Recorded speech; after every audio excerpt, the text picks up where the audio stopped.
American Space Museum. I'm Mark Marquette, and we're so glad you're with us to stay curious today with Mr. Nick Thomas. Welcome, Nick Thomas. Thanks for having me.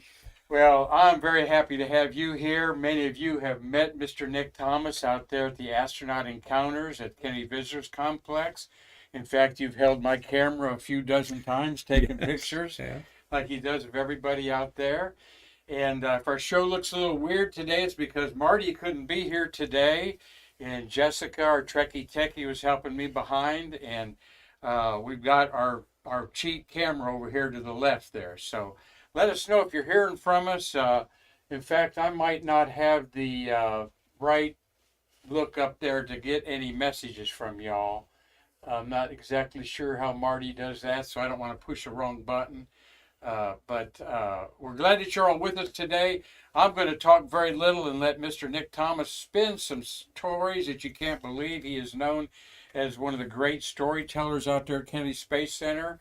And you have been involved out there how long, Nick? Been out there 35 years. I came on board in 1987, just after 51L, and started as a communicator, briefing the public on processing and flight operations for shuttles and expendable launch vehicles.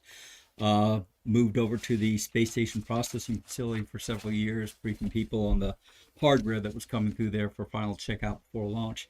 And currently working with the Astronaut Encounter office, helping the astronauts with presentations, schedules, and VIP tours. So, just that's a mouthful, all right, of dealing with astronauts on a personal basis. You're kind of like the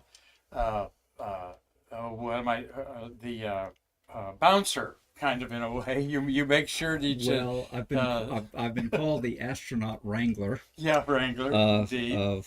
Been compared, if it was Hollywood, I'd be a PA, a production assistant, but if I was in the military, I'd be a squadron adjutant. Yeah, there you go.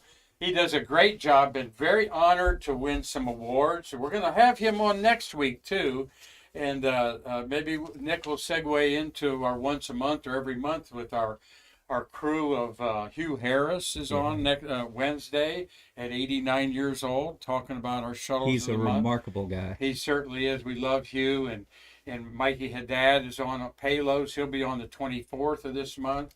We just had Terry White, the Terry with the bulletproof mustache. Yeah, I know Terry. You know Terry very well, and Jeannie. Triple T, Travis Thompson. Okay. Is on that was the White Room lead up there a lot. But Nick, you probably can't bring up anything that Nick doesn't know about because you've been involved with it so much, Nick. And let's show a couple pictures here to kick things off. Before I do that, tell us where you grew up and what did you do before you came out to Kennedy Visitors Complex. Born and raised in Daytona Beach in 1956. And on May 5th, we watched the launch of Alan Shepard on the television set. 1961. And then our parents took us out in the backyard and we saw the rocket as it hit the condensation layer. You couldn't see the redstone because it was so far away. But once it hit the condensation layer, you saw that white trail of smoke. You knew there was a guy on top of that thing. So after that, the nuns at school knew that I wasn't going to be in school on a launch day. Okay. But conversely, I understood that when I came back the next day that I had to stand in front of the class. I had to describe the launch. I had to explain the mission. And I had to answer at least 3 questions. So I think that's how the whole thing started. Parochial school, huh? Catholic school. Yeah, that man. There you go. Was your father worked out there? Is that what? No, Dad was a general contractor in Daytona Beach, building shopping centers and libraries and things of that nature. Dad was a sailor. My brothers, not a Navy sailor, but he had a sailboat and loved to sail to the Bahamas. My brothers were men of the sea, if you will, loving sailing. I'm the only one in the family that ever got into flying. So I was the pilot in the family. Really? Yeah. Interesting. Yeah, that's strange how one person in the family does something. Like I made a living with cameras and love telescopes, and nobody has ever touched a camera or telescope in my family, type And of thing. all my brothers eventually became general contractors, and I just happened to go in another Boy, direction. so you go up to Daytona Beach, you see things that Dad put together, and your brothers and stuff. That's got to be interesting. Because born in the 50s, you saw the boom here. Yeah. What was that like as a young teenager? Seeing, certainly you came down here to Cocoa Beach and Cape Canaveral for fun and stuff, right? Yeah. It was very exciting back in those days. And back in those days, as you were growing up in Daytona Beach, we didn't have favorite football players or race car drivers. We had favorite astronauts. And when you adopted a favorite astronaut, you adopted everything about that astronaut, including his military service. So you had 7 and 8 year old kids arguing over who were better pilots, Air Force or Navy. Right. And I was my favorite astronaut growing up was Gus Grissom, and a friend of mine in school, his favorite was Wally Schirra. So we constantly got into the argument of naval aviators as opposed to Air Force pilots. Well, and they're proud of that. The astronauts Oh, yeah. carrying their colors into Absolutely. space. The all Navy crew of Apollo 12, for Yeah. example, and the all Air Force crew of Apollo 15. Sure.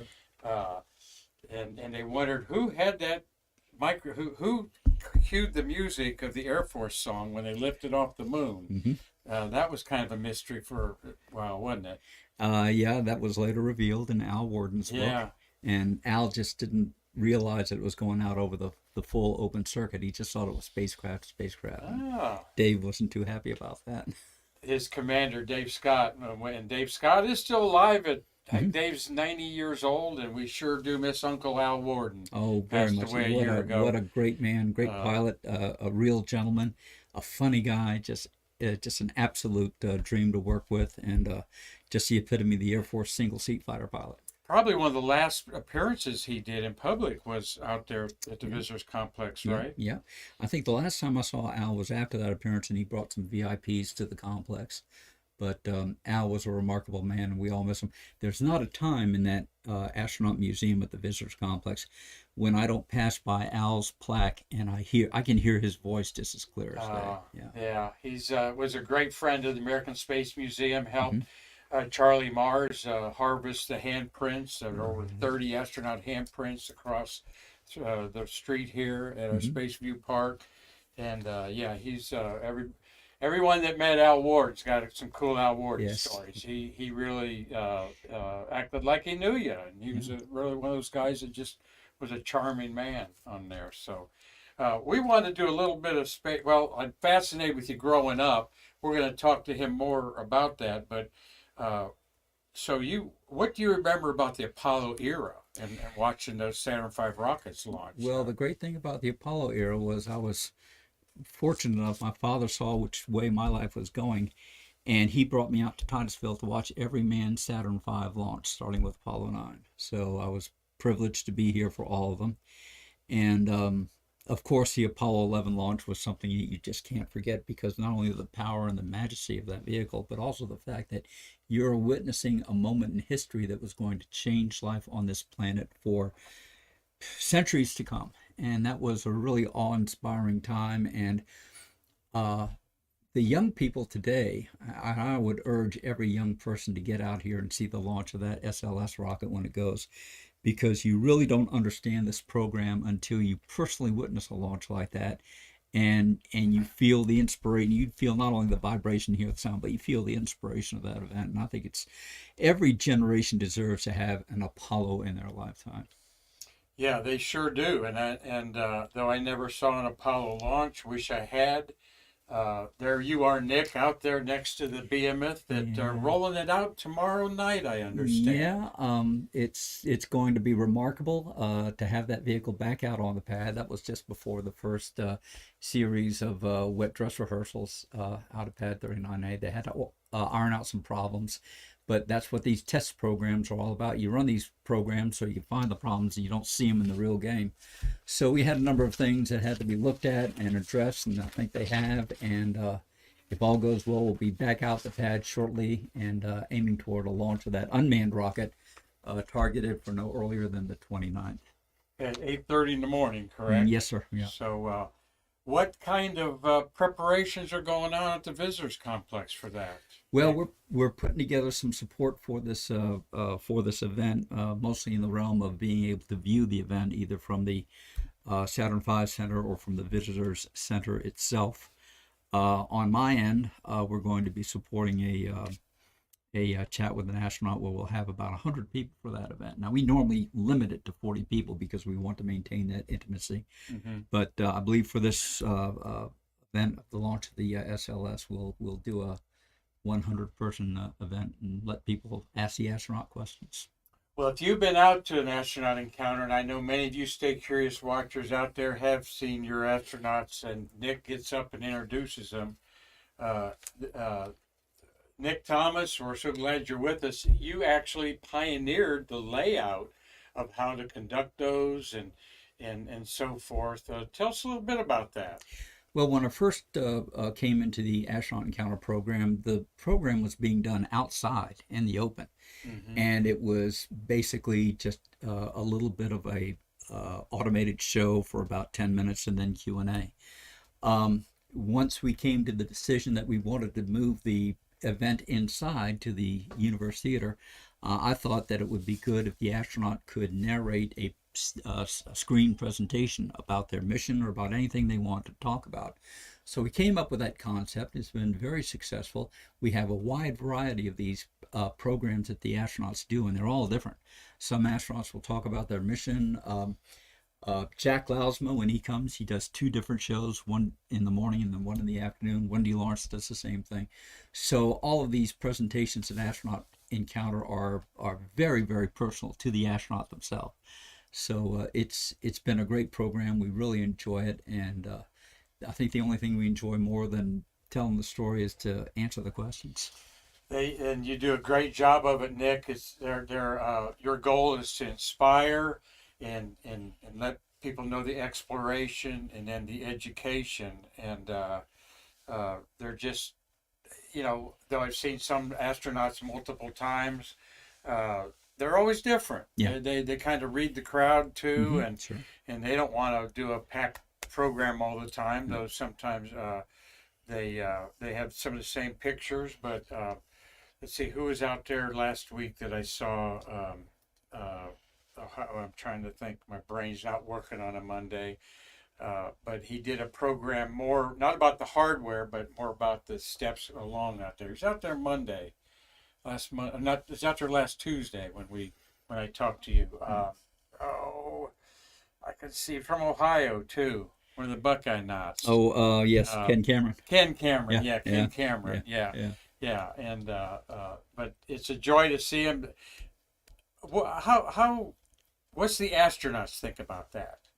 Spending their time out there. A lot of them love to come to Florida, particularly in winter time, right? Well, they not only enjoy it, but they believe in it, because a lot of what they want to do, a lot of what they want to accomplish post-NASA is to get out there and inspire the public, and particularly inspire the young people to seek avenues in science, technology, engineering, and mathematics.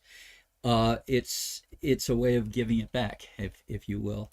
And astronauts will say, in fact, that you may not choose a career in NASA, but certainly choose something that you love, because what you love the most, you'll learn the best. And go out there and always give it your best. It's a sense of excellence I think they imbue in the young people to always give their best, and always remember that your work and what you're doing counts, and to conduct yourselves along those lines. Yeah, they're shining examples. Well, we talk a lot about talking to Nick Thomas here, who's the lead communicator out at the Kennedy Visitors Complex, been highly decorated over your long years of service. 35 years you've been out there. Yes, sir. Nick, when I first went out to Kennedy Visitors Complex, it was free to park, and I think $10 to get in. And the rocket garden was right there, and you could walk across the red tower that they use on Saturn V. I mean, I'm not bemoaning that it costs more to get in and so forth like that, because look at what Delaware North's created out there. Yeah, you look so how do you look at that 35 years and how things have changed? Well, the incredible growth, certainly, and the I think the philosophy that they have out there now, that they realize that if you're going to have the public continue to return, keep coming back, you've got to be ready to give them something new every couple of years. And we've just opened up the Gateway Center out there, which is a remarkable exhibit. And of course, before that, Atlantis, and before that, the shuttle launch experience. The idea is to keep it fresh and keep the public coming back and keep the enthusiasm alive, and not only keep the enthusiasm alive, but keep it building, keep it growing. And they do a very good job, I think, of the drama, the theatrics of the exhibits is very beautiful. The gateway is the way it's lit up and so forth. It's Oh yeah. bathed in purple. But do you still get goosebumps like I do when they unveil Atlantis behind that huge wall? We not only all get goosebumps, but I will tell you, I've had the privilege of taking many of the Atlantis astronauts through that exhibit, and when that curtain goes up, there are the tears in the eyes. It's just, It I is mean, just, my goosebumps right now just yeah. thinking about it. It's just one of the greatest displays I've ever seen in any museum. It is, Particularly the and first time you're not aware of this big screen is showing you the launch of Atlantis and in space and coming home, and then I really think they took that concept of that reveal and built outward. I think the reveal was going to be the heart of it all along, and everything yeah, else out there was just there to support it. yeah. But that reveal is one of the most dramatic things you can ever It is, experience. because the first time you see it, you go, "That's it! Oh Yeah. my God, look how huge it is!" You know, and then you go up to it. You know what I mean? Oh And yeah, it's fun, absolutely. what do guests? Has there been a bigger influx of foreign visitors, for example, the A lot last of decade or international, so? a lot of international visitors. Recently, we've seen a great influx of people from England. Recently, we saw a lot of people from France coming through, Germany as well. So yeah, we have a good international contingent of people coming to the visitors complex, and I would have to defer to the marketing people to find out what percentage of our viewership, if you will, they represent. But we get a lot of people from all over the world, and it's very enjoyable to be privileged to introduce them to this program. I'm looking up our website here so I can maybe shout out to a couple people watching today, Nick. Mm-hmm. Uh, but you know, I notice also summertime, all these groups come out there. They all have the same T-shirt. You know, their summer camps and Right. so forth School like that. groups.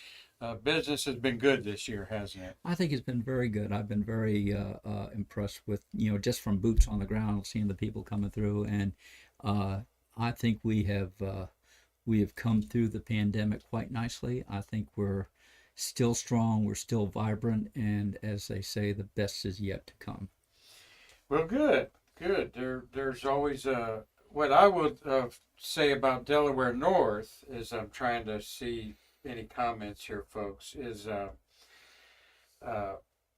Nick? Every time I go out there, they're painting, they're spray washing. There's always something going on to Yeah. improve We, the look of the we've place. just been undergoing the maintenance program on the solid rocket boosters and external tank mock-up in Yep. front of Atlantis. That's been a very important and detailed program. We also perform maintenance and upkeep on the rocket garden, and that's very important because that's the first thing people experience when they come to the visitors complex. They come through those gates and they see that rocket garden. So we're very conscious about keeping those exhibits in very good shape. What I tell them about the rocket garden is you got time to see that. Run over to the buses and get on the buses real Hmm. quick before they fill up to go Hmm. out to the Saturn V Center and then come back and enjoy We the have some pretty main healthy lines campus. for those buses first thing in the morning. Yeah, Yeah. yeah, it's awesome. Well, we do have Dave Stange saying another great start to Stay Curious. Mark Usiak and his brother Tom have launched over 60. They haven't launched. They've photographed more than 60 shuttle launches. We use them all the time. Don't know if you've ever met Mark or Tom Usiak. Um, Tom says he'd hope to meet you one day. Hi, Yeah. Tom. He's out there. Beverly Rother says hi, Nick. You know Beverly? Oh, Beverly, yes, absolutely. Yeah. Beverly, how are you? We miss Beverly. She's moved down to Delray Beach with her Ah, mom, okay. I think, in there. But you know her from Yes, the I visitors, do. I from sure do. the Yeah. selling there. Carlton Bailey. Now, let me tell you a story about Carlton Bailey. All right. You're going to show a picture a little later on of myself as a young man standing in front of the space shuttle. Yes, I Yeah, am. this one Yeah, right here. yeah. And I was out there. It was my first pad arrival for a shuttle, and I think it was Columbia. So I was out there with the photographers and the press, and we're all taking pictures of the vehicle. And suddenly I noticed the reporters are all handing their cameras off to each other and getting shots in front of the spacecraft. And Carlton was standing next to me, and he said, "Don't you want your hero shot?" I said, yeah, sure, absolutely. So that picture you'll show later on, that was taken by Carlton Oh, Bailey. really? I have never forgotten him for that We'll show because it was you. my Carlton says, howdy. Uh, uh, Shout out to Nick. I've known him for years. He's a heck of a nice guy, even if he won't acknowledge he knows me. LOL. Oh, I will acknowledge that. I will tell you I know Carlton Bailey. We love Carlton. He's shared a lot of his photography with us. What a outside the box photographer. Yeah, Always you has bet. a unique look on things on there. So we thank you all for watching today. I'm a little handicapped without my buddy Marty. Wanted you to meet Marty because he worked on the lunar module as an electrical engineer Okay. for Grumman, and then he was a manager of the SSMEs. Mhm. Had about 40 people under him. So Wow. he's a tried and true guy there. So, well, there you are in front of the Artemis there. Before we leave that scene, what do you think? They're going to, August 29th, I know they want to shoot it off then, but it's been a long time coming. Well, I'll tell people. I'll tell you what I tell people about launches. We'll either launch or we won't. Anything I say in between is just guessing. But we're going to work toward that 29th launch date, and I can't wait because, as I say, having seen the Saturn V's, this thing is going to be more powerful than the Saturn V. It's Saturn V was 7.5 million pounds of thrust at sea level. This vehicle is going to be 8.8 million pounds of thrust, and that's something I'm just looking forward to. I've been looking forward to for years. Yeah. But you know what the Apollo guys say, like Lee Solid and Marty and stuff. Those pop bottle rockets on this side got most of the power. It's not all fuel in there. But still, regardless, it's going to rattle our windows here just 9 miles away at the American Space Museum, where we're so proud to have with us Nick Thomas today. I've seen Nick dozens and dozens of times out there. Like I said, how many hundreds of times have you held up people's cameras to photograph with it? But Nick, you had a transition from the cell phones photos to cameras. So back 20 years ago, you're taking pictures and probably hard to figure out everybody's cameras. Yeah. I'm sure you got a story about that. It was a learning curve, just like anything else, and you learned how to not only take the picture, but also to size the picture, to frame it up properly. People would hand me cameras that were pointed in the wrong direction, and I had to learn where that little flip around switch was to hit that and have it pointing at the visitor.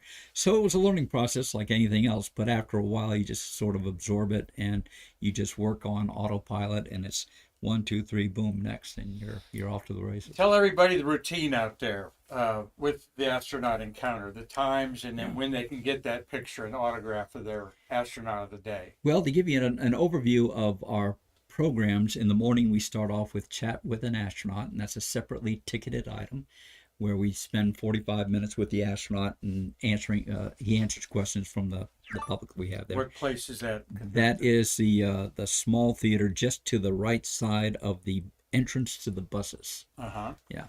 And just for lack of a better description, we've just been calling it the CWA building. And then after that, acronyms there, Nick. CWA. Chat with an Astronaut. Okay, yeah. Chat with an Astronaut. All right. And then after that, at 11 o'clock, we have the first astronaut encounter presentation over at the Universe Theater. And that'll usually last, the presentation will last about 30 minutes, and then we'll take questions for about 15 minutes after that. And then following that, at 12 noon, we have the first autograph opportunity up on the second floor of the gift shop. And that's where the astronaut will sign autographs and we can do pictures and such. And those events are usually pretty well attended, so we try to move them along efficiently so everyone gets a chance to get their autograph and have their picture taken. And then we repeat the cycle in the afternoon for let's see, 3:30, 2 o'clock, then 3:15, and then 4:15. Okay. Yeah, you added the astronaut at noon. Autograph in there. That's new this year. Well, in the old days, what we did was one single autograph opportunity, and that was, people didn't get a chance to see it because they were out on the buses and so forth. So Bruce Melnick, who's our director of the program right now, he came up with the idea of adding a second autograph opportunity. And that not only gives more people a chance to attend, but it also thins out the crowd for each one, because sometimes when we were just doing one, we had that crowd going all the way down the stairs down to the Oh, third you floor, did. I and know Nikki long Stott lines. had them filled for her Yeah, book you signing, bet. and you got some good ones coming and Mhm. in there. And you can look up on the website, and they'll tell you who's coming up. There's also an app for that you can download. We've got a new astronaut coming in next month, Kathy Thornton. She's scheduled to come in and join us. Kathy Thornton. We have KT her. You from- saw her blue coveralls we Right. have here in our ladies gallery. We Mhm. love Kathy, yeah, we see these women astronauts. We love Eileen. She's been involved here a lot, and they're a person like they're 20 years removed from being an astronaut, Mhm. so they're interesting people, Yeah. of how they react to this kind of fandom that they're not exposed to a lot. They deeply and they greatly appreciate it, because they know these people come out of a deep regard for the program. And what's also amazing during these autograph opportunities is to talk to the young people. Some months ago, we had a young girl come up. I think she was 14 years old, and the astronaut asked her what she was going to be doing in her future. And she says, I haven't decided yet between Purdue or MIT. And she meant it. I mean, you can tell these young people who just have their head on straight, and they've got that goal in mind already. And we expect to be hearing some great things from people like that. That's right. And that's what they're there to inspire everybody. Let's take a little break from talking about Nick here for a minute and talk about this astronaut here. Mr. Scott Altman is turning 63 years old today. Happy Nick, same birthday. age as you, by the way, right? Happy birthday. Happy I'm 66. Oh, you're 60. That's Yeah. right, 66. Right. You're born in 56, and I was born in 53. He was born in Lincoln, Illinois. All right, and you know a lot about him.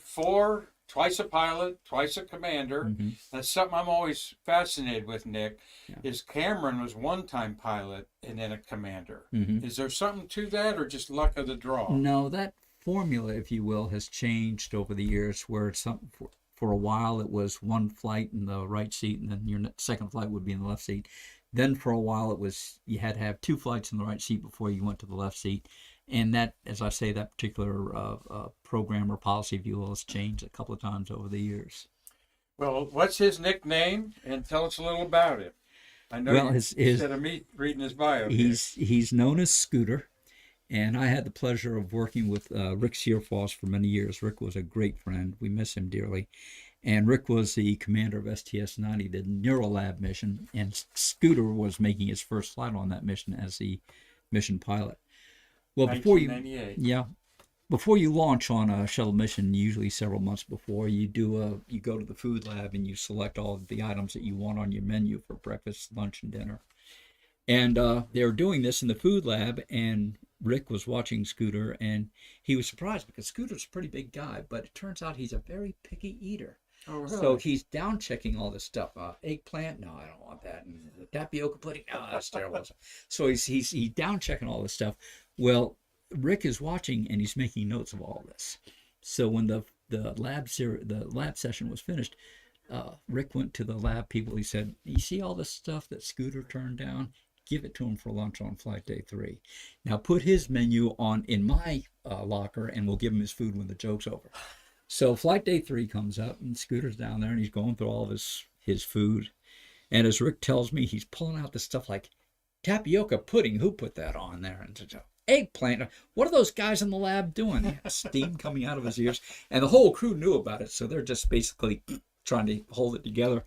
And suddenly, Rick is up in the interdeck access. And he says, "Hey, Scooter." And Scooter turns around, and Rick says, "Gotcha." Another gotcha, huh? The gotchas were very famous. Searfoss was the commander. I'm looking at my scroll here, folks, as I get up my shuttle scroll. That was Linehan. Okay, Hire was on that. Kay Hire was there. D.R. Williams, Bucky, and Paralitz. Parazinski. No. Is that Parazinski? Did I misspell that? That must be Parazinski. Yeah. No, that's not Parazinski. That's another one. All right. That fellow there was a payload specialist. That was I swear you look at some name and you say that could never be an astronaut, and then because there's only 350 American astronauts walking around, basically, and we love celebrating their birthdays and the good things they do in communities, Nick. Yeah, and, big and, time. and you know how they give back. Exceptional people, very focused, very mission driven, but also some of the most, and there's no pun intended, but some of the most down to earth people you'd ever want to meet. Yeah, Remarkable folks. absolutely. We the ones we've encountered that support our museum, they're just wonderful people. There's Scooter in his orange pumpkin suit there. Of course, he'll want you to know that he was a Top Gun. Top Gun, that's right. He was the aerobatic Top Gun flyer in the first Top Gun movie. Buzz in the Tower, I guess, was the scene of it there. But Winston Scott also reminds me he's a Top Gun. That's right. Yeah. All right. There's a bunch of astronaut Top Guns there. Altman also famously was the last commander of the last mission to go to the Hubble telescope, at 125, which is 12 years ago, 13 years ago in May was the last time we touched that beautiful time machine telescope. And he had 2 visits there. He was commander of the other one, 109. And so I'm anxious to see him. You introduce him someday out there. Hope so. We had a great story about Hubble from Mark Lee, who visited the Hubble Space Telescope, performed EVA and upgrades. And after that flight, about 3 or 4 missions downstream, he was serving his Cape Crusader down there, supporting the crew. And before that crew launched, he called his mother and said, "Yeah, I'm working down here at the Cape getting this crew ready to go." And his mother said, "What are they going to do?" And he said, "Well, they're going to go up there. They're going to work on the Hubble Space Telescope." And his mother paused and she said, "I thought you told me you fixed that telescope." And he said, "Well, yeah, we'd worked on it, but we're doing a series of repair and upgrade missions." And she said, "Okay, all right." So they talked a little more. And then before ringing off, she paused one more time and she told him, "Now, if you broke that telescope, you can tell me. You know that." Mom's always watching. The mom's always watching. That's right. My mom one time told me, and she, bless her heart, she's in her late 80s. She said, "Quit sending me pictures of yourself. I know what you look like." But Mom, it's a selfie in front of Artemis or something like that, in there. We're going to go through a bunch of pictures here. Obviously, this man can show and tell till the cows come home. But who's that astronaut? Just a casual little astronaut shot with y'all there. That's J.R. Riley. That's Jim Riley. And we had spent that day over on Cape Canaveral Air Force Station over on Pad 5, Alan Shepard's launch pad. And if I remember correctly, that was on a May 5th. So we were celebrating Al Shepard's anniversary. And then we made our way over later on to the press site where that picture was taken. You could see the countdown clock in the back. Yeah. Certainly you have met his daughter, Laura. Oh, yes, Laura Shepard. Laura Shepard. Several years ago. She walked in the museum about 3 or 4 months ago to look around in there. She was over here for something. Just really carries her father's legacy. Yeah.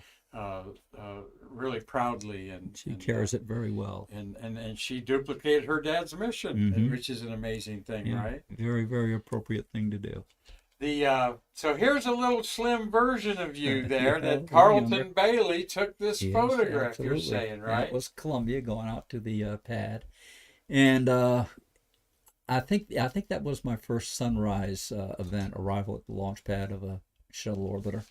And it was just so magnificent to see that, and just being in the presence of that vehicle was enough to spruce up your voltage. It was just an awe-inspiring sight. It never got old. It was always fascinating, and you always took time to stop and think about the crew that was going to fly on that vehicle and wish them the best. And it was just a marvelous display of ingenuity, technology, courage, and the will to explore. I heard John Blaha talk out there one time, and you probably heard him say this, that he thinks it'll be 100 years before there's another reusable spaceship. I think, well, we might see another reusable spaceship. Of course, the Sierra Space people have the Dream Chaser they're working on. The Air Force is flying the X-37B, and we don't know what that's doing, but that's reusable. Right. He's more talking about flying 7 or 8 people, not just these Star Wars fighters that they're going to come up with. Yeah, we might have... perhaps 4 people on that Sierra Space vehicle.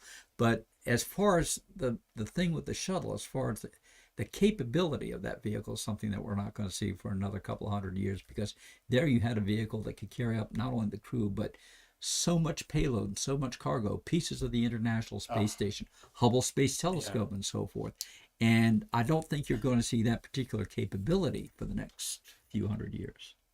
And we can't ignore the 10 Department of Defense missions that helped bring down the Iron Curtain, no doubt about that, in 88 and 89. You could hear Mr. Jim Adamson share that, Astronaut Adamson, in a March Stay Curious show we did with him. I had a chance to talk to one of the launch controllers for one of the DoD missions, and I said, I'm not asking you to divulge any secrets or anything. I said, but at these classified flights, are they really doing any good? And I'll never forget, he said to me, Nick, I sleep real good at night. Wow. Yeah, Mr. Adamson said, well, they had some interesting capabilities. Yes, absolutely. Is how they put it in there. Well, you are a true aviator. Wanted to stress that because I was not surprised, but pleased to think that you're, you not only talk to these wonderful flyers, but you know something about it. So what's this about, Nick? I was a civilian pilot. I reserve the word aviator for Navy pilots. Okay. But I was a civilian pilot, general aviation pilot, and I got into a program in Atlanta, Georgia called Sky Warriors. And we flew T-34As that were goosed up from 225 up to 300 horsepower.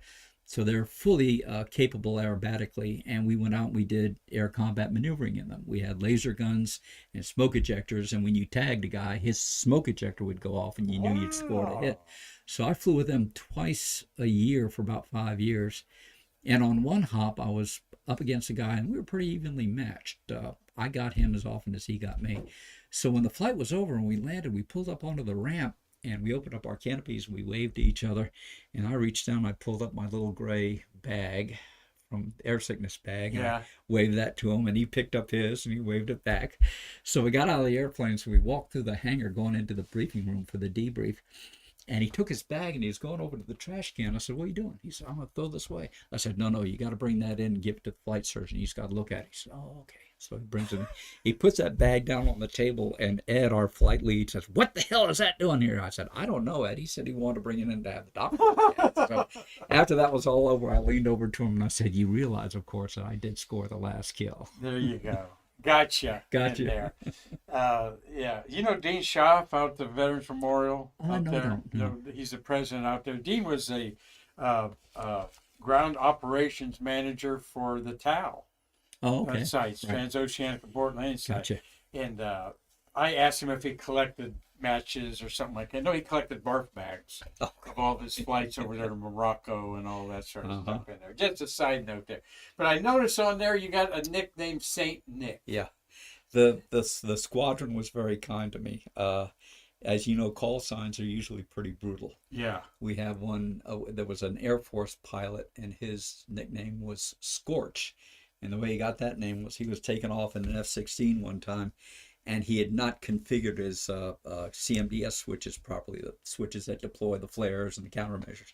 So when he took off and the weight was off the wheels, all of his flares went right down the runway. So that's how I got the nickname Scorch. So usually they pick some major defect in your work that tags your flight name, but they let me off pretty easy. You were Saint Nick there. Yeah.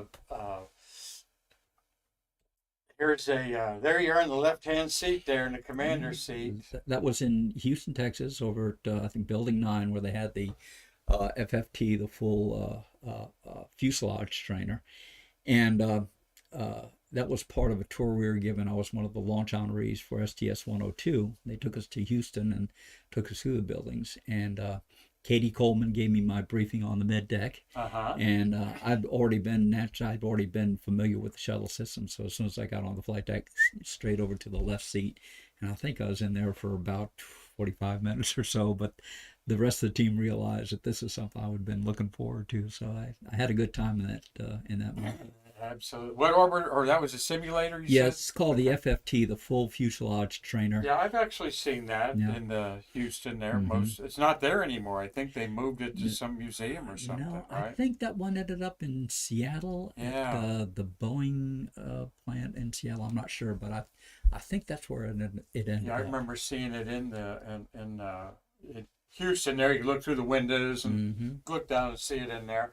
Well, let's talk about how you got turned on to space. Like myself, there's always some books that I mean are in my library that I found from astronomy and stuff are that just make me feel good. Yeah. And you sent a picture of this, so that must be one of those books to you. Yeah, Seven into Space. It was before we'd flown, but Project Mercury was being planned. All of us as young people were very astronaut conscious, and this was looking into the Mercury program, the training of the Mercury 7 astronauts, and then looking on to the future. Some remarkable drawings in there about what the space station was going to look like. Of course, Yeah. the circular wheel that we're all Yeah. familiar with, and then of course the idea of going on to Mars and such. So that was one of the early inspirations in my life. That and another book called Americans into Orbit. Oh, I think I can see that cover of that kind of a white cover. And Red, white, and blue, and it was Al Shepard, Gus Grissom, and John Glenn on the front cover. there you go.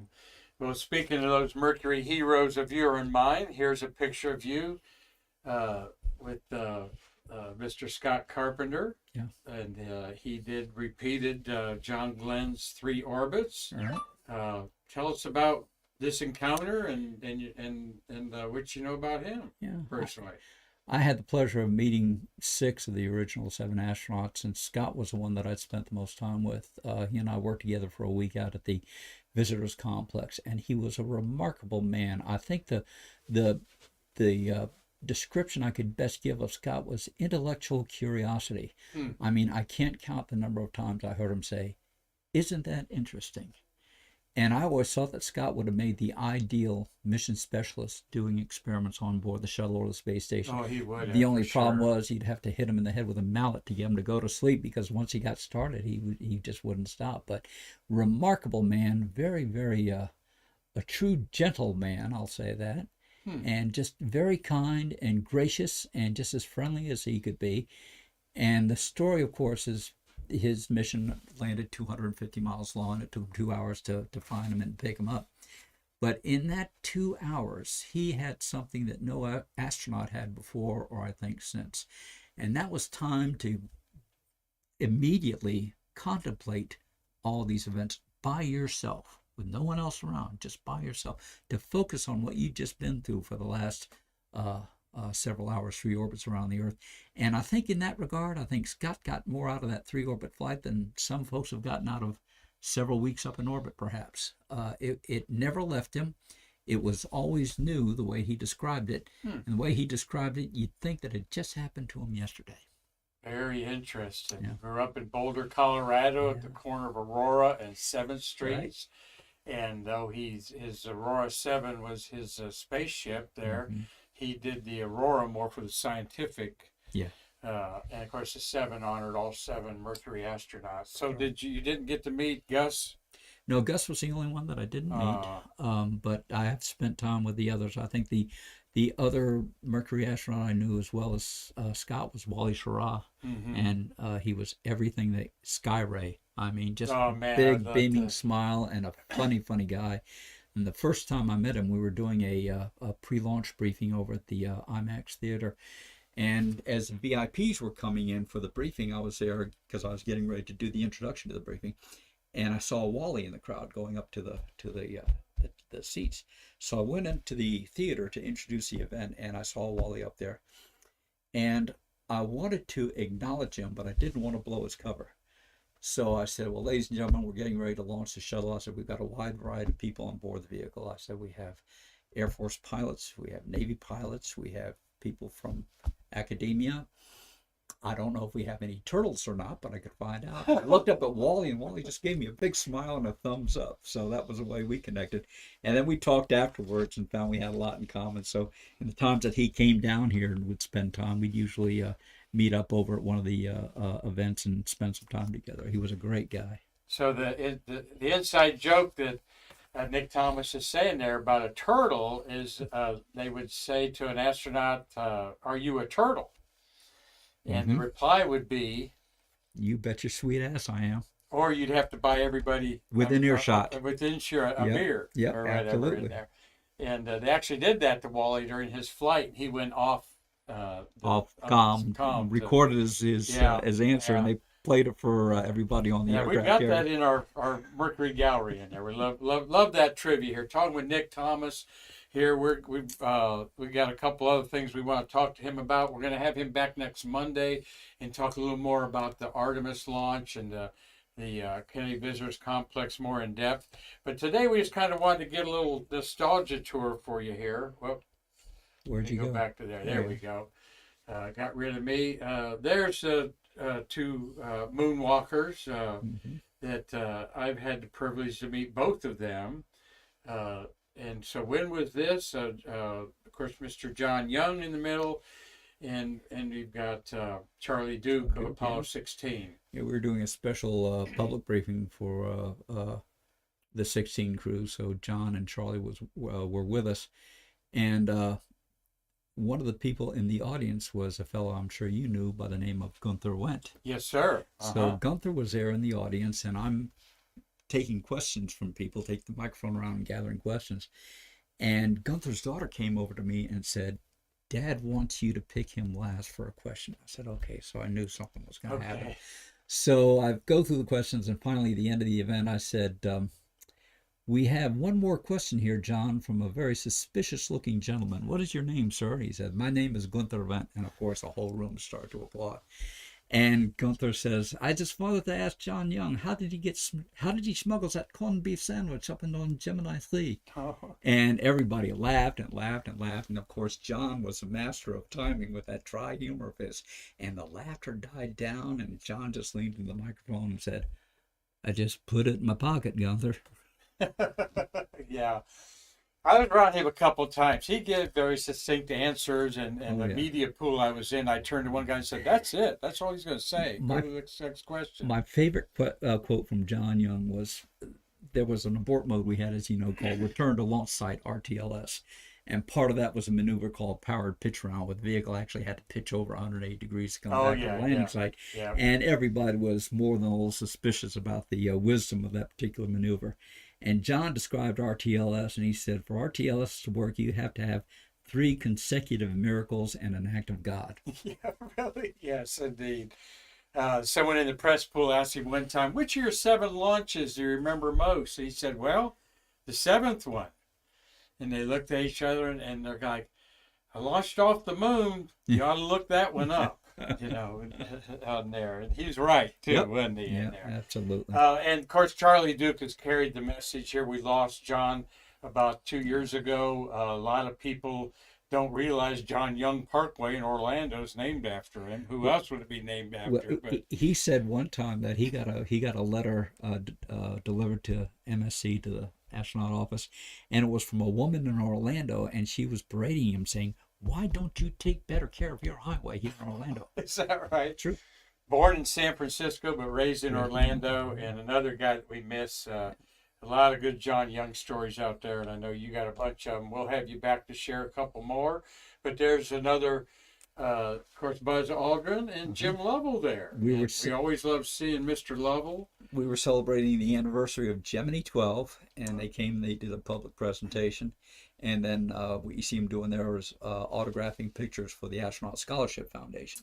So they kept those guys busy that day. But 2 very smart men, and that was beyond the shadow of a doubt one of the most important space missions to keep us on track to go to the moon. Finally solved the problem pretty much of EVA, of spacewalking, and the idea was you needed handholds, you needed footholds, otherwise you were just going to wear yourself out just trying to maintain position. And Buzz was able to do some very good pioneering work in that regard, and his EVA on Gemini 12 was a very important milestone for the program. Absolutely. And he, of course, Dr. Rendezvous, and very smart man, and he told NASA we need to do these spacewalks underwater.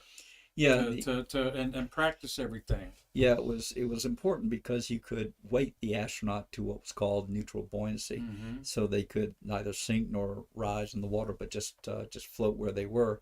And of course, there was some negative training involved in that. In some instances, you had the viscosity of the water to help you out. That happened on the training for STS-49. Remember when they tried to rescue the Intelsat 6 satellite, and Yes. Pierre Thuot kept trying to use grab bar, and the satellite kept moving away from him because in the training the satellite would stay stable because of the viscosity of the water, and you could connect that Ah, that bar up to it. But you didn't have that advantage up about in that. microgravity, and every time he touched it, it would cone away. So they worked overtime to get that solution, bring that satellite in, repair it, and deploy it successfully.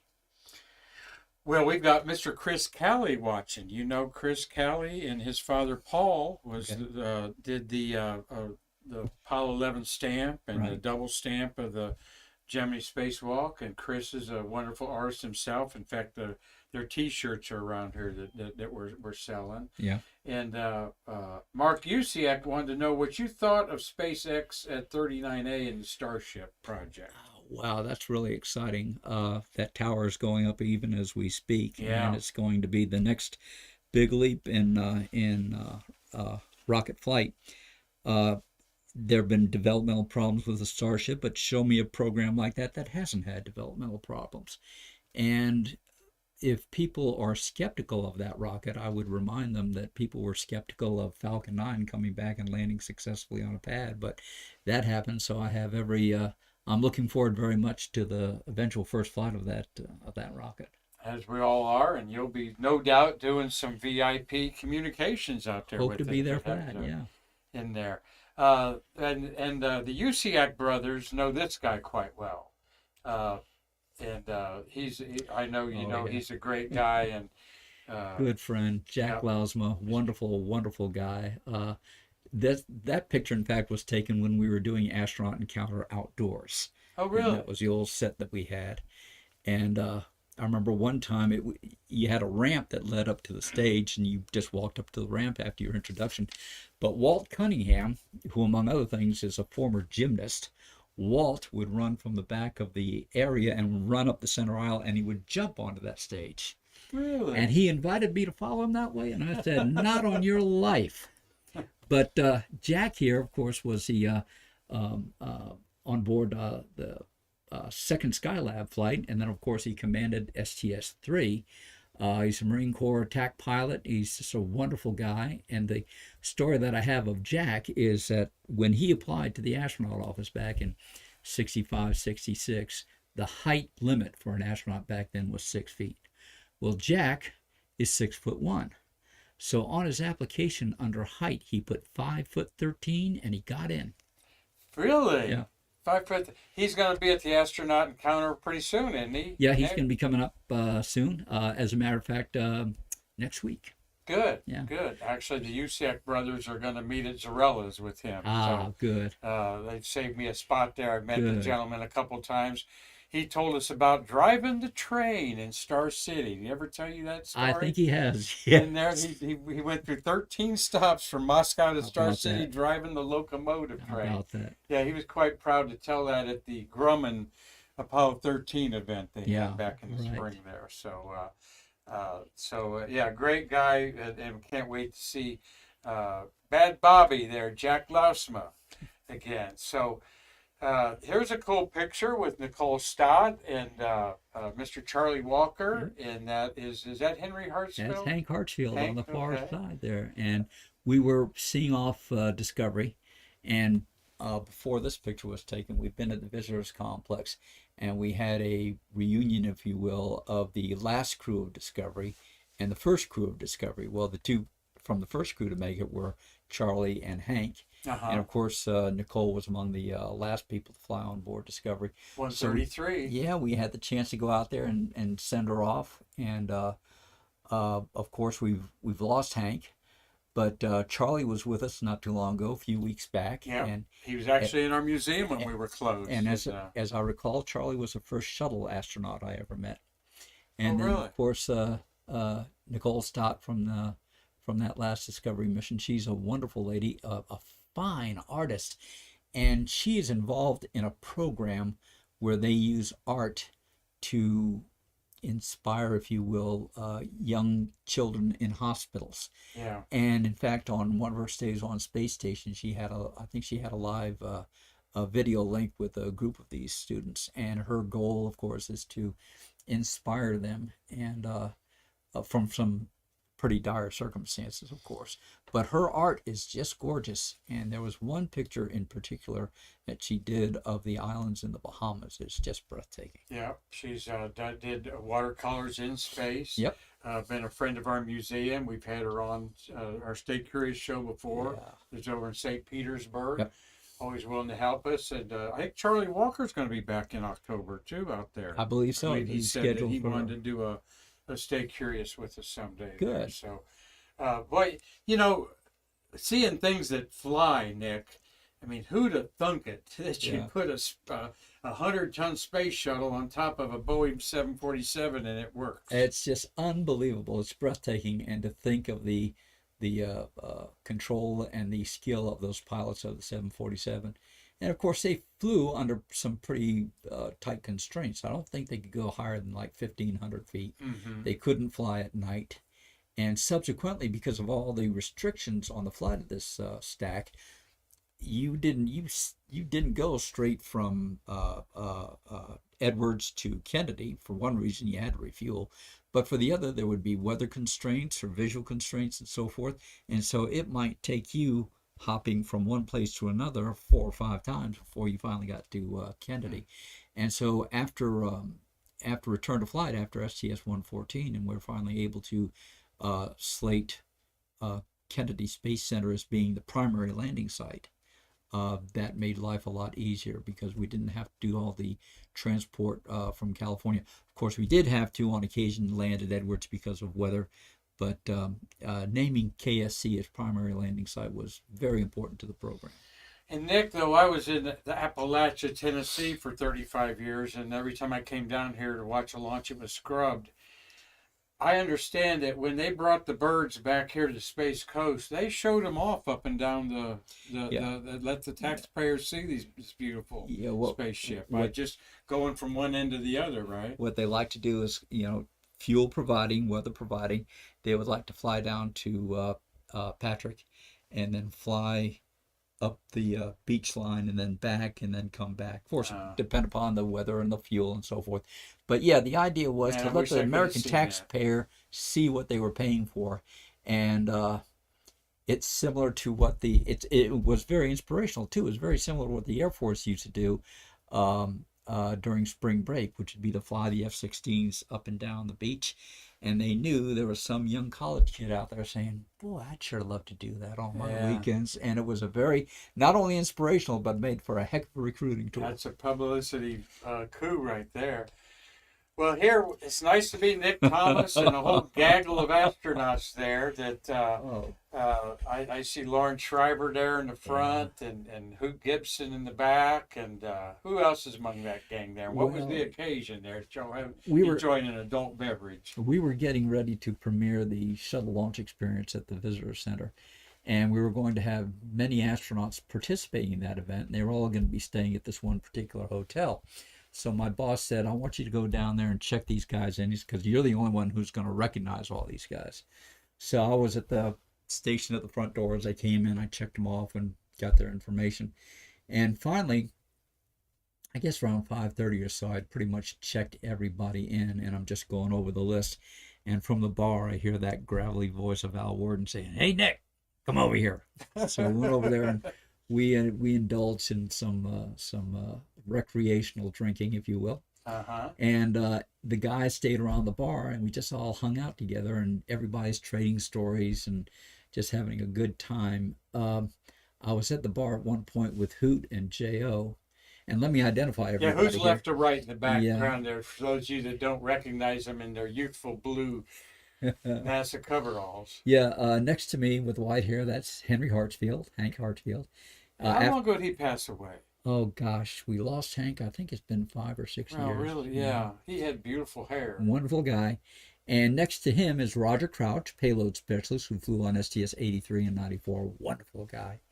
Next to him in the blue shirt is John Creighton, J.O. as he's known. Okay. And then after that, Hoot Gibson, or Hooter as he's also referred to. After him, Don Williams. And then down below on the left in the black shirt, that's Bill Gregory. And next to him, of course, is Lauren Schreiber. And at one point, I was at the bar with Hooter and J.O., and we were just standing there talking, having a drink. And a young reporter from a local newspaper, she came up and she said, "Are you guys astronauts?" And Hooter didn't miss a beat. He said, "No, we're not astronauts." He pointed to me. He said, "But he is. Talk to him." So it was like, you just, Hooter's very quick. Hooter's very fast. Astronauts had a lot of fun going back to the Mercury gotchas by the Wally Schirra and Al Shepard played on each other. Oh, yeah. There's some great stories in both their books about that, too. One of the classics was Al Shepard when they were getting ready for Freedom 7. They had been out at the pad all day doing testing in this vehicle, and Al had been inside the capsule. And after the testing was over, I think they got back to hangar S around 10:30 or 11 o'clock that night. And our program manager, Walt Williams, was there. And Walt told Al Shepard, he says, "I hate using those bunks upstairs, Al." He says, "They're uncomfortable and they hurt my back. And I've got an important meeting tomorrow morning. I don't know how I'm going to get any sleep." So Al said, "No problem. Here, take the keys to my Corvette, use my room over in the Holiday Inn in Cocoa Beach, and get a good night's sleep. I'll see you in the morning." So Walt jumped in the Corvette, roars off into the night. And as soon as he's out of sight, Al goes over and picks up the telephone and he says, "This is Alan Shepard. I want to report my Corvette has been stolen." And when Walt got out to gate 1, there were air police, state troopers, everybody waiting with their weapons over the hood looking for this stolen Corvette. That's I could bring up stories to talk about you there. It's just amazing. Your shuttle numbers and stuff pretty good, I gather. The programs there. Some of them pretty well, yeah. I'm learning them, Nick, as an Alzheimer's type of guard. Well, it's good to remember things at our age. The ones I get tangled up in my shoelaces over are the 51Ds and the 41Js. Oh, the alphabet numbers. Yeah, that was murder. Yeah. The alphabet numbers drive everybody crazy on there. Well, we're winding up here with Nick Thomas. We've enjoyed a great hour with him. We will have him back next Monday, and hopefully he'll want to come on a frequent basis on Stay Curious and share some of these wonderful stories. It's important to our nonprofit outreach like this, but we provide, we think, some content that's not out there anywhere else on video podcasts and so forth. Well, the museum here has some remarkable displays and hardware that people would not expect to see. You walk into that room, that representation of the firing room in on pad 36, and see all those consoles, and it's absolutely amazing. And the kids, again, this is something that the kids need to see, because it wasn't always cell phones and digital communications. Back in the old days, it was vacuum tubes and a lot of elbow grease and sweat. And I think displays such as this and displays such as this museum provide such an important context, particularly for the young people. Because I always tell the young people, remember one thing: history did not start on the day you were born. We're all standing on the shoulders of giants, whatever we do. And this museum and the displays here, I think, underscore that very, very graphically and very, very, very well. The way I like to say it, Nick, is we celebrate the birth of the American space age in its delivery room, Brevard County. Absolutely. There's no other place like it. I'm blessed. I never thought I'd live here, but just some wonderful circumstances, I end up here. And it's just people who know me, like they know you, probably your high school friends and so forth. They're happy for you because you're doing something that they know you love. It's like a lot of the astronauts say: if you do something that you love for a living, you don't have a job. Yeah. And I think that the best compliment I ever got on that was from Story Musgrave, and he said, "This is your calling." And I don't think there's anything else I could say to that's awesome from Story. Yeah. And another astronaut I spent 4 days with an astronomy conference down in Key West. Oh, that must have been something. And you find out probably, I would say, Story Musgrave's the most intelligent person I've probably ever stood beside. His IQ's got to be 3 doctorate degrees. He's got several degrees, and his last degree was in literary criticism. So this guy is really Renaissance guy. And what they used to like to say in the office was that Story had more degrees than a thermometer. Well, that's interesting. We'd love to have Story on Stay Curious. Any chance he'll come and talk at the visitors? We had Story with us last January, but then just around that time, a lot of the COVID restrictions around the country started easing up, and all the other places around the country in California and so forth started to call him, and he's out doing those right now. So he's 85, and is not missing a step. No, he's not. He's very reminiscent of Tom Stafford. Oh, really? I mean, absolutely. Stafford, General Stafford was at the Visitors Complex one time, and I was talking to him, and I said that we had his Gemini 9 capsule, and that I told people that was the tightest landing in the whole Gemini program. He said, in the Mercury, Gemini, or Apollo program.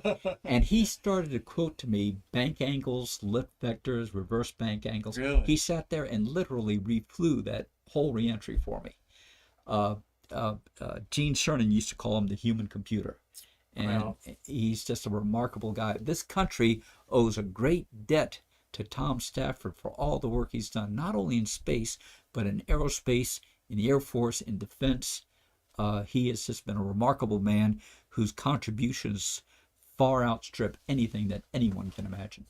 And I hear to that. After his astronaut career, he became the general over Edwards Air Force Base, right? He was out. He was out at Edwards, and there was a great story that he told at one of the reunions of one of the test pilot classes. John McBride was in that class. Yeah. And Stafford told the story of how 2 of these graduates in this class had apparently boomed over Area 51.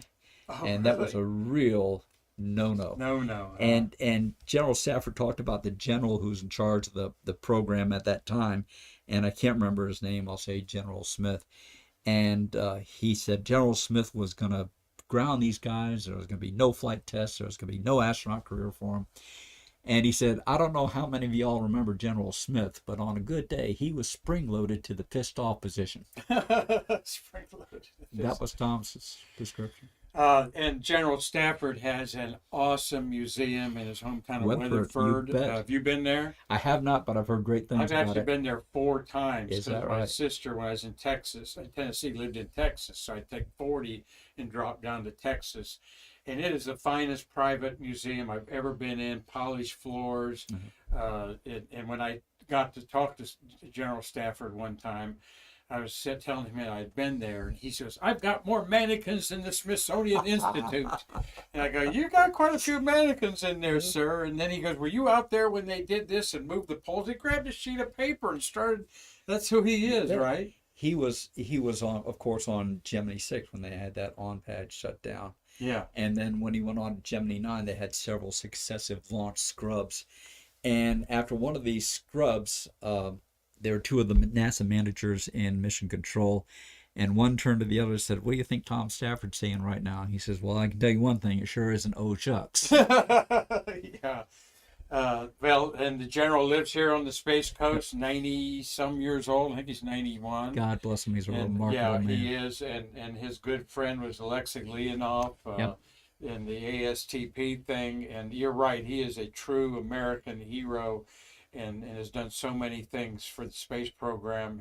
Every one of his missions was a very important seminal mission. Look him up, Mr. Tom Stafford there. I was telling my wife about General Stafford one time, and she said, oh, did he ever go to the moon? I said, well, he flew around the moon on Apollo 10. I said, but he's a guy who should have walked on the moon several times. Yeah. Him and Jim Mcdivitt's another one that took a job to be the Apollo manager. You bet. But Jim Mcdivitt's another guy he's one of the long in the tooth. And you ever met Jim? Yes, I had the pleasure. He's one of the Mount Rushmore guys in my estimation. Yeah. And he was there when I had been doing a VIP tour for a man and his son. And the son was very interested in the lunar module. So we took him to the LEM display over at Saturn V Center and told him all about it. He was excited about it. We came back to one of the restaurants on the visitors complex, and I looked over the other table. I see Jim Mcdivitt over there. So I went over to him. I said, General Mcdivitt, I said, we got a young man here. He was very, very interested in the lunar module. Would you mind if I brought him over later on when you're finished that he could meet you? He said, yeah, absolutely. So I brought him over and I told the young boy, I said, Tommy, I said, you remember that lunar module we looked at? He said, yeah. I said, well, meet the man who was the first test pilot. Yeah. And that's exactly what he was. That He is cool. just remarkable guy. Of all things, you're wearing an Apollo 7 shirt today Yeah. of your extensive wardrobe you could pick. Any reason why you did that today? It's one of my favorite designs from the Apollo program. The two of my friends flew on that mission, Wally Schirra and Walt Cunningham. Of course, I met them after those flights. It brings a lot of memories back to me. It was our recovery from the fire. It was a very, very important time where we needed to prove not only to the world but also to ourselves that we could overcome that terrible fire on Pad 34 and be able to return to space and do it right. And that flight still goes down in the books as a 101% success. Yeah. So it's always been a very inspirational flight for me. I've had the chance to speak to Walt about it, and we had a gentleman on tour one day who actually worked at Downey when 101, Wally's spacecraft, was being worked on. And the guy told me that when the capsule was up on the test stand, Wally was in the bunny suit and he was going to go in and take a look at it. The couches hadn't been installed. But Wally stepped in and he stepped on a wire bundle, and the technician inside just cussed him out one side or the other and chased him out of the spacecraft. So Wally went down to the manager's desk and he said, "Who's that guy working on 101?" Wally, and the guy told Wally, and Wally said, "I want him to get a commendation because that's the kind of guy I want working on my spacecraft." Oh, wow. Interesting. I've seen it. Some of you seen that spacecraft Yeah. at Love Field in Dallas. Mm-hmm. Actually, have you seen that?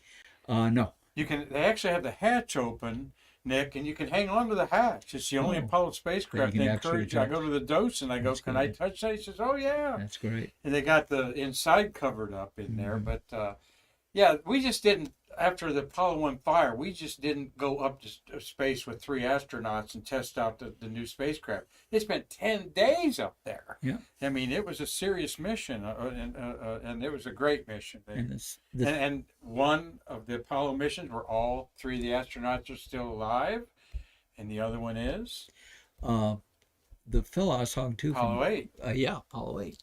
The fellow from Downey again was talking about Wally, and Wally had gained a pretty hard-nosed reputation for staying on top of everybody over at Downey, and understandable because of the fire and such. And he told me, he said, Wally gets kind of a bad rap, as though he was this ill-tempered ogre running through the Downey plant. But he said the truth of the matter was a lot of us were sitting around feeling sorry for ourselves after that fire. And he said Wally came through like patting through the hospital tent, and he delivered some well-placed kicks to the rear end of people to get them remotivated and get them focused on what our mission was.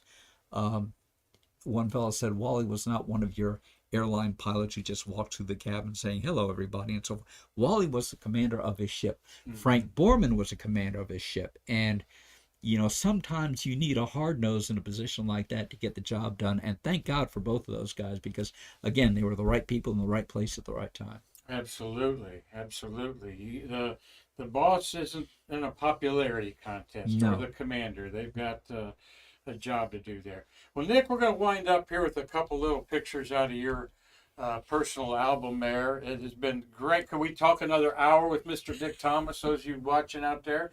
Cliff Watson is a friend of mine watching down in Pomona, Australia. Oh, outstanding. Yeah, Very and good. stargazing buddy of mine. We got Ophelia's watching from Normandy, France. We got up in Scotland, Robert Law. Hey, Robert, I know that you're watching on your big fat screen up there in Dundee, Scotland. All right, Outstanding. and Very they've good. met you before. Oh, okay. I'm sure all 3 of them have been and seen your program there. But here you are, another shuttle shot there that never gets old, of course. Let me put that up there between us there a little bit. I really do love that picture because one of the things about what I do and about what all of us do out there at either the Visitors Complex or the KSC proper is that we're all involved in something larger than ourselves. And that's what the young people certainly need today. It's very inspiring, and a situation like that kind of puts you in perspective. but the grace and the lines and the beauty of that vehicle are something that just warm your heart. And when you're out there, you can't take your eyes off it. I saw my first shuttle roll out in '88 for STS-26. And as the vehicle rolled down the crawlaway further and further away from the vehicle assembly building, I was watching her, and then I'd turn around, go to my car, and then I'd stop and I'd turn around again. And I think I did that 3 or 4 times. And I finally said to myself, one of us has to let go. Yeah, I feel that way about the VAB sometimes. Yeah. When I've been out of town and I've just got, there it is, you know, from all over we see it here. I learned from Mr. Terry White, who did our show once a month, and Terry was on last week, how to identify the left and right SRB. Oh, okay. So that one's the left one, right? Yep. And Tell everybody how I know that. well, the black stripe designs you see there are in different configurations on each booster. Yeah. So you're able to identify one from the other. The left one has a black stripe up close to the top of the parachute cowling there. The other, as I recall, had a horizontal and a vertical stripe, small vertical stripe. So that was the way you could differentiate one from the other. So how are you with heights at the 250-foot level? You know, that is? I was okay up there, not a problem. What I did have a problem with was when I went up to the, oh goodness, I think it was a 300-foot level. It was the old access arm to the command module for the Saturn V. Oh. And that's when I looked down and I saw the ground, and I said, well, this is not exactly the life for me.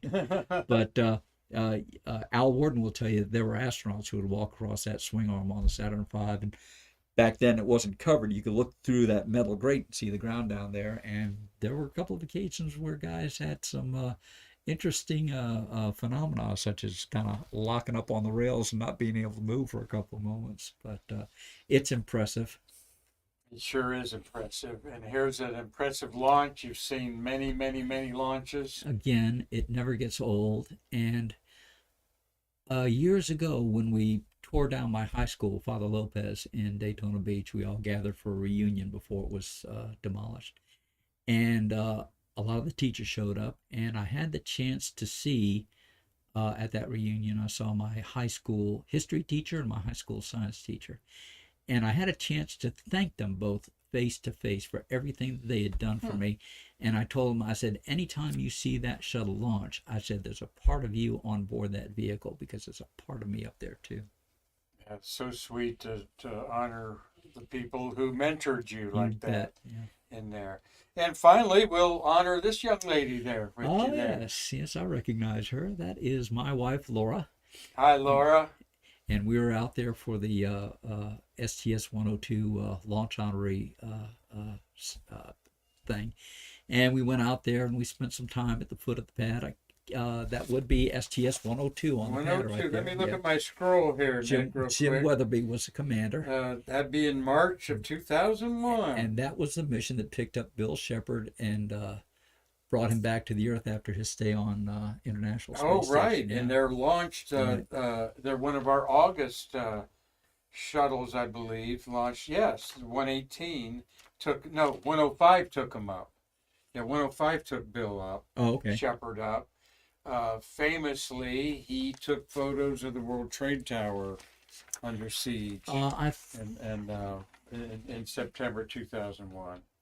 Check on 102 there. Check the dates on STS-102. 102 is March 2001. Yeah. Yeah. This is 102. Down from ISS with Shepard, Gizzo, and Kirkalev. Yeah. You met the Russian Kirkalev, I'll bet. Well, we met Shep at Ellington, because after the mission we went to Ellington for the crew return. And of course, after coming off space station, they were watching him very closely. They had a flight dock next to him, keeping an eye on him for balance and so forth. And at one point after the ceremony, Shep saw somebody in the crowd that he recognized, and he called over to him. And they didn't see him, so Shep stood up on a metal chair and called him, and I thought the flight dock was going to have a heart attack. Oh, really? Yeah. Jeez, it's in there. Getting up on a metal chair after that long in space, not the best thing to do. Well, that was your wife there, and always good to have a good partner that supports what you do. Absolutely. We've been married now, and how long has it been now? Goodness gracious, I'm going to get in trouble for this. It's been 14 years now. Okay. And2008. it has been a remarkable journey, and it meant so much for to me to have her as a part of that, because you can come home and talk about this stuff every day, but it's not until you actually live the flight hardware. And I think that was a very special day for both of us. Cool. Good, good. Well, this has been a special day for Stay Curious having Mr. Nick Thomas here. Nick, have you ever thought about writing a book? Well, yeah, I've actually put the touches on a book, which kind of are an overview of the time that I've been at the Space Center. It's filled with the pictures I've taken over the years. Um, I got as far as I was trying to figure out when I was going to bring the book in for a landing, Yeah. and when Columbia happened, that kind of stalled me. Mhm. And then I said, well, I'll end the uh, book with the end of the construction of the space station, or then with the end of the shuttle program. But now with the launch of Artemis coming up, it's like I've got to stop somewhere. But this program, this story never stops. It always grows, it always changes, it always advances. So I think what I should do is after the first manned Artemis flight, uh, Artemis 2, or maybe Artemis 3 for the landing. It's just so hard to. Hey, there you go. You got a couple books in you, Mr. Nick Thomas, and just skimming the top here of these wonderful stories. Like I said, we're very excited to have you here and involved with our Stay Curious program here. Thank you. Thank you Thank for you having very me. much, sir, for being here. Thank you very much for having me. It's a pleasure to start to get to know you a little bit, and like you said, you like our museum, and you're always welcome here. We're going to do some events like a shuttle fest every year in April to celebrate the great legacy of the space shuttle. It has completely changed our world. There's no doubt. Yeah. The shuttle legacy and what's going on in the International Space Station. People don't realize how much of it touches their lives, do they, Nick? It's so remarkable, because you'll have young people who are benefiting from all this technology that has been gleaned from even the Mercury, Gemini, and Apollo days, that are still advancing our civilization. And my personal touch with it was a trip that I had to take, unfortunately, to the emergency room one time. And in the ambulance, they had me hooked up to all the data, and saw my life signs beeping around. And I asked the tech there, I said, what good is this going to do? We're going to be in the hospital in a few minutes. And he said, well, we're taking all this data, we're sending it up to a satellite, and they're beaming it down to the emergency room. The doctor's looking at it now and deciding what your treatment's going to be. Wow. So has the trip been worth it? Yeah, I think so. Yeah, it sure has. Well, we thank everybody involved with the American Space Museum helped me do this show. Thank you, Jessica Galloway, our Trekkie Techie, for helping me do this by myself. Seemed to go pretty smooth. We Very thank everyone smoothly. for I'm very watching it. impressed. Nick, again, thank you for being part of our program. We look forward to you next Monday. Look forward to it. Nick will be back here to share a few more programs, or a few more stories with us, and talk a little bit more about the visitors complex. Tomorrow, we're going to talk about our Saturday auction, where we've got 400 lots of space memorabilia. We'll review that. Wednesday, we hope to have Mr. Hugh Harris here, all right, to share with you the shuttles of August. Until then, I'm Mark Marquette saying we will see you again to bridge the space between us.